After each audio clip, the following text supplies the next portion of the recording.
Hello students, आप सभी का बहुत स्वागत है हमारे आज के इस नए वीडियो में। और आज का जो टॉपिक है वो बहुत ही इंटरेस्टिंग है। सेंटर ऑफ मास क्या होता है, ठीक है। आपको मैं एक्सपेरिमेंट भी करके दिखाएंगे कि सेंटर ऑफ मास क्या है, कैसा बिंदु होता है, ठीक है स्टूडेंट्स। तो इस वीडियो को पूरा जरूर देखिएगा, 5 मिनट अच्छे से देखिएगा, द्रव्यमान केंद्र पूरा क्लियर हो जाएगा।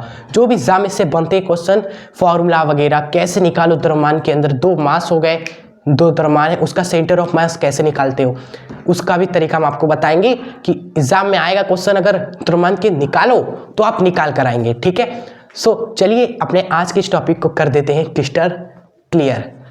आइए देखिए, द्रव्यमान केंद्र क्या है?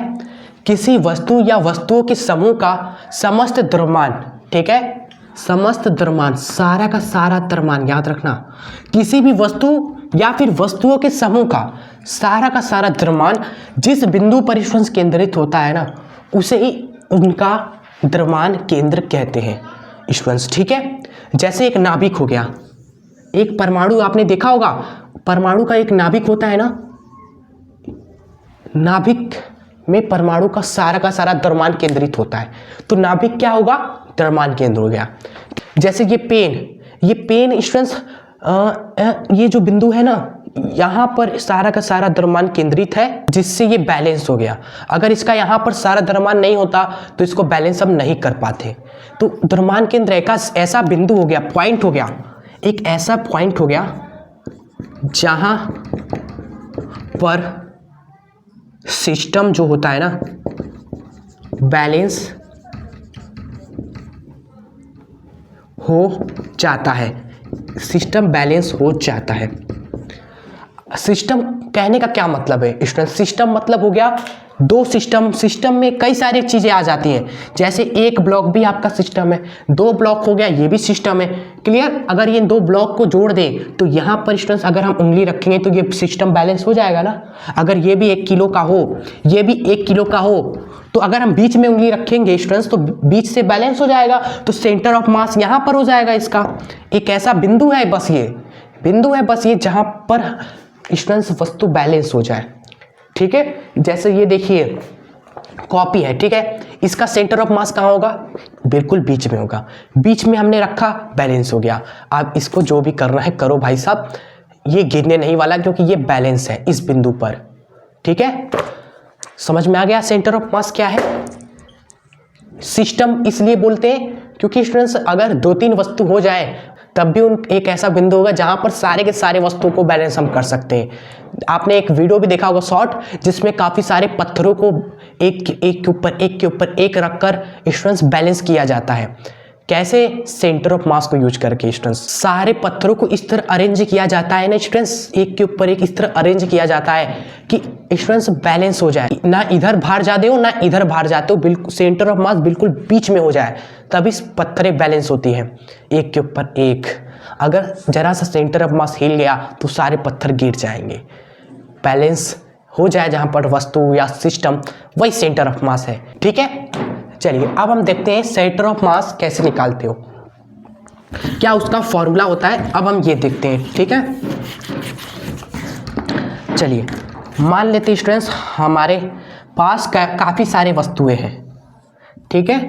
एक वस्तु M1 हो गया, एक वस्तु M2 हो गया, एक वस्तु M3 हो गया, काफ़ी सारी वस्तु है, ठीक है, जिनका जो त्रिज्या सदिश है R सदिश, R1 R2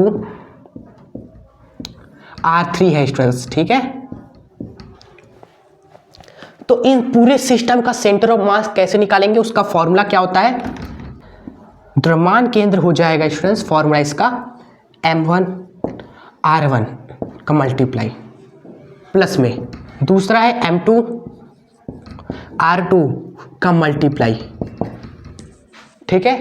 ये भी है, इसको भी ले लेते भाई, M3 R3 का मल्टीप्लाई, इसको भी ले लिया, और भी कोई है तो उसको भी ले लेंगे, मतलब ये चलता रहेगा आगे तक, जितने सारे द्रव्यमान सबको ले लेना है, और बटे में पूरे के पूरे द्रव्यमान का सम, सारे द्रव्यमान को जोड़कर डिवाइड कर देना है, ठीक है। तो ये खतरनाक सा फॉर्मूला होता है सेंटर ऑफ मास का, क्लियर। ये हो गया फॉर्मूला जो एग्जाम में आपको लिखना है स्टूडेंट्स, याद रखिएगा इस फॉर्मूले को, अगर पूछेगा तो लिखना पड़ेगा यही फॉर्मूला आपको चिपका कर, ठीक है। हाँ, अब आइए स्टूडेंट्स हम देखते हैं अगर क्वेश्चन न्यूमेरिकल बनता है तो कैसा न्यूमेरिकल एग्जाम में पूछा जाता है द्रव्यमान केंद्र निकालने का, ठीक है। आइए अब हम न्यूमेरिकल वाले पार्ट पर आते हैं, इसको आप नोट कर लीजिए, हो गया होगा आप सभी का, इरेज कर देते हैं हम सभी, ठीक है। चलिए देखिए जो न्यूमेरिकल होता है वो किस तरीके से पूछा जाता है। वो न्यूमेरिकल ज़्यादातर दो द्रव्यमान का सेंटर ऑफ मास निकालने से पूछा जाता है। आपको क्वेश्चन दिया जाता है कि देखो भैया, एक है आपका द्रव्यमान ये, एक है द्रव्यमान आपका ये, ठीक है। ये है m1, ये है m2 मान लो, ये 1 किलो का है मान लो, ये है आपका 2 किलो का। इनके बीच की दूरी मान लो कितनी है, 3 मीटर है। तो हमें क्या बताओ, द्रव्यमान केंद्र बताओ, सेंटर ऑफ मास बताओ कहाँ पर होगा। द्रव्यमान केंद्र, द्रव्यमान केंद्र की स्थिति ज्ञात कीजिए, ठीक है। द्रव्यमान केंद्र की स्थिति ज्ञात करें, ये क्वेश्चन आपसे पूछा जाएगा।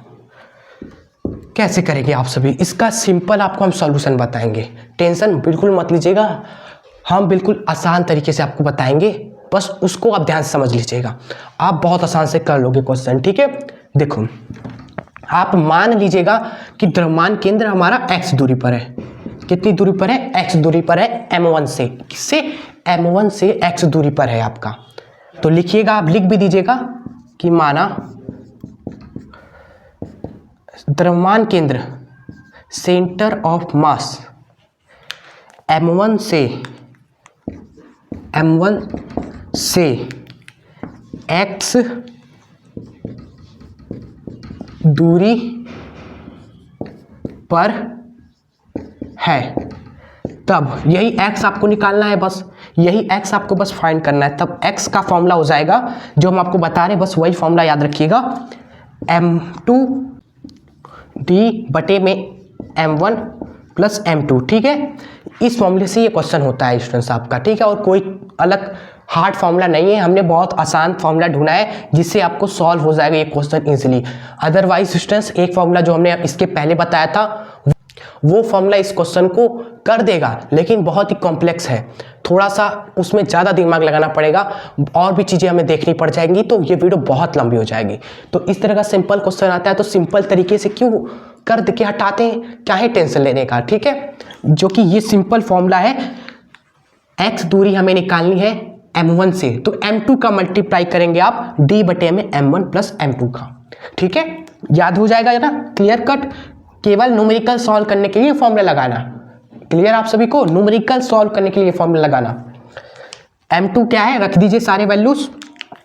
m2 है आपका 2 kg, दूरी है इनके बीच की 3 मीटर, बटे में m1 प्लस m2 यानी 1 प्लस 2, इसको सॉल्व करेंगे स्टूडेंट्स, 3 कट जाएगा पूरी तरीके से, 2 मीटर आपका आंसर आ जाएगा, क्लियर। ये आपका हो गया उत्तर स्टूडेंट्स, ठीक है। एक बात फिर से बता देते हैं, भूलिएगा मत, x दूरी हमारी थी m1 से, तो फॉर्मूले में m2 है, याद रखना, x दूरी है m1 से, फॉर्मूले में क्या रहेगा, m2 रहेगा, ये बस आपको समझाना था मुझे। तो आप आंसर आ गया हमारा, लिख दीजिएगा यहाँ पर शॉर्ट में। अतः centre of mass r COM m1 से कितनी दूरी पर है, 2 मीटर की दूरी पर है, और ये क्वेश्चन फिनिश। जी हाँ, इस तरह का क्वेश्चन इस तरीके से ख़त्म करके हटा दीजिए, ठीक है, कोई टेंशन नहीं है, ये तरीका बहुत ही बेस्ट है। चलिए एक क्वेश्चन आपकी स्क्रीन पर हम देते हैं आपके लिए, एक मास है 2 kg, दूसरा मास है 3 kg, इनके बीच की दूरी है 5 मीटर। तो आप मुझे बताइएगा कि द्रव्यमान केंद्र कहाँ पर होगा भाई, कितनी दूरी पर होगा स्टूडेंट्स, बताइए मुझे x का मान कैलकुलेट करके अभी कॉपी पर। कमेंट बॉक्स में हम जस्ट चेक करेंगे, आप कमेंट में हमें बता दीजिएगा स्टूडेंट्स, जिसका सही होगा उसको हार्ट जरूर मिलेगा, ठीक है। चलो, तो आज का ये टॉपिक पूरा फिनिश होता है। जो जो चीज़ें एग्जाम में आ सकती हैं हमने बताई। फिर भी कोई भी आपको डाउट हो तो आप हमसे पूछ सकते हैं स्टूडेंट्स कमेंट बॉक्स में। हमसे आप इंस्टाग्राम, टेलीग्राम, व्हाट्सअप सब कुछ हमने आपको बता रखा है। आप कहीं से भी हमसे क्वेश्चन करिए, आपके हर एक डाउट, क्वेश्चन, प्रॉब्लम का सॉल्यूशन देने के लिए हम यहाँ पर है। क्योंकि हम आपसे कहते हैं दिल से कनेक्ट हो जाइए हमसे सब्सक्राइब करके। स्टूडेंट्स कोई भी प्रॉब्लम हो, आपकी प्रॉब्लम हमारी प्रॉब्लम हो जाएगी, ठीक है। चलिए, और वीडियो को लाइक नहीं किया है तो लाइक करके अपने फ्रेंड्स तक भी ये वीडियो जरूर शेयर करके पहुंचा दीजिएगा। चलो, मिलेंगे आपसे आप नेक्स्ट वीडियो में। पढ़ते रहिए, खुश रहिए और आगे बढ़ते रहिए। जय हिंद, वंदे मातरम।